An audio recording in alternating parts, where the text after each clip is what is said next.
Hello అండి, welcome back to the channel Vishwaths and vlogs. So ఉసిరికాయ పచ్చడి ఈరోజు వీడియో చాలామందికి ఇష్టం కదా. సో చాలా బెనిఫిట్స్ ఉన్నాయి కదా ఉసిరికాయలతో, తెలియని వాళ్ళు అంటూ ఎవ్వరు లేరు. ముందు కాలం నుంచి కూడా ఉసిరికాయలతో పచ్చళ్ళు పెట్టడం చాలామంది చాలా ఈజీగా పెట్టుకునేస్తూ ఉంటారు.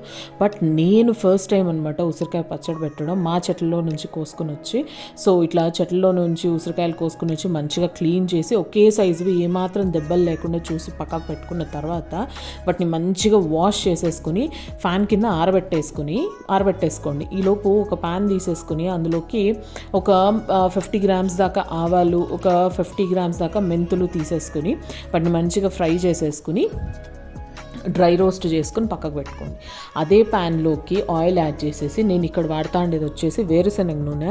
పచ్చళ్ళకి నువ్వుల నూనె కానీ వేరుశనగ నూనె కానీ వేసుకుంటే దాని టేస్ట్ వేరే ఉంటుంది అనమాట, చాలా చాలా బాగుంటుంది. సో నూనెలోకి మంచిగా తడంతా ఆరిపోయిన ఉసిరికాయలు ఇట్లా వేసేసి మంచిగా కలర్ మారి ముక్క చెదిరేంత వరకు, అంటే మనం ఇట్లా పట్టుకుంటే కాయ ఇట్లా ముక్క బయటకు రావాలన్నమాట, మెత్తగా అవ్వాలి కాయలు. సో అట్లా అయ్యేంత వరకు వేయించేసుకోండి. అన్నీ విడతలుగా వేయించుకున్న తర్వాత మనకు ఆయిల్ మిగులుతుంది కదా ప్యాన్, అదే ఆయిల్లోకి ఆవాలు, తెల్లగడ్డలు, దాంతోపాటు ఎండుమిర్చి ఆయిల్ వేడెక్కంగానే ఆఫ్ చేసేసేయండి, లేకపోతే మాడిపోతాయి అన్నమాట. ఎండుమిర్చి దాంతోపాటు ఇంగువ వేసేసి ఒకసారి ఇట్లా కలిపేసి పక్కకు పెట్టేసుకోండి. ఆయిల్ చల్లారిపోవాలి. సో ఈలోపు ఉసిరికాయలు కంప్లీట్గా చల్లారిపోతాయి అనమాట. ఆయిల్లో వేయించుకున్న ఉసిరికాయలు అన్నీ కూడా కంప్లీట్గా చల్లారిపోతాయి. ఇందులోకి మీరు ఒక గిన్నె కానీ గ్లాస్ కానీ ఏదైనా సరే కొలత తీసేసుకుని, నేను ఒక 3/4 గ్లాస్ దాకా ఉప్పు, ఒక ఫుల్ గ్లాస్ తోటి కారము, 2 టేబుల్ స్పూన్స్ ఇది వచ్చేసి కాశ్మీరీ రెడ్ చిల్లీ పౌడర్. మనకి పచ్చడి అని అంటే ఎర్రగా లేకపోతే తినరు అనమాట. సో అందుకనేసి ఈ కలర్ కోసం Kashmiri red chilli powder almost 100 grams 50 grams of ఆవాల్లో ఆల్మోస్ట్ వేసేసి ఒక 2 స్పూన్లు మాత్రం మిగిలించుకున్నాను అనమాట.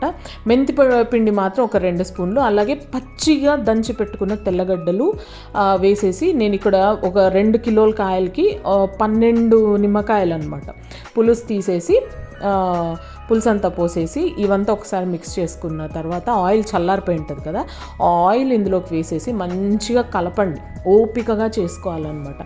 సో ఈ పొళ్ళు వేసేటప్పుడు కానీ లేకపోతే కాయలు వేయించుకునేటప్పుడు కానీ ఏమాత్రం తడి ఉన్నా ఊరగాయ చెడిపోతుంది మీకు. కాబట్టి జాగ్రత్తగా చేసుకోండి, తడి అస్సలు ఉండొద్దు.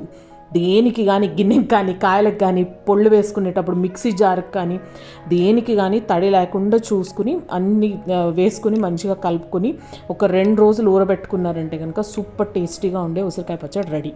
నచ్చితే కనుక లైక్ చేసి ఛానల్ని సబ్స్క్రైబ్ చేసుకోండి. Thank you.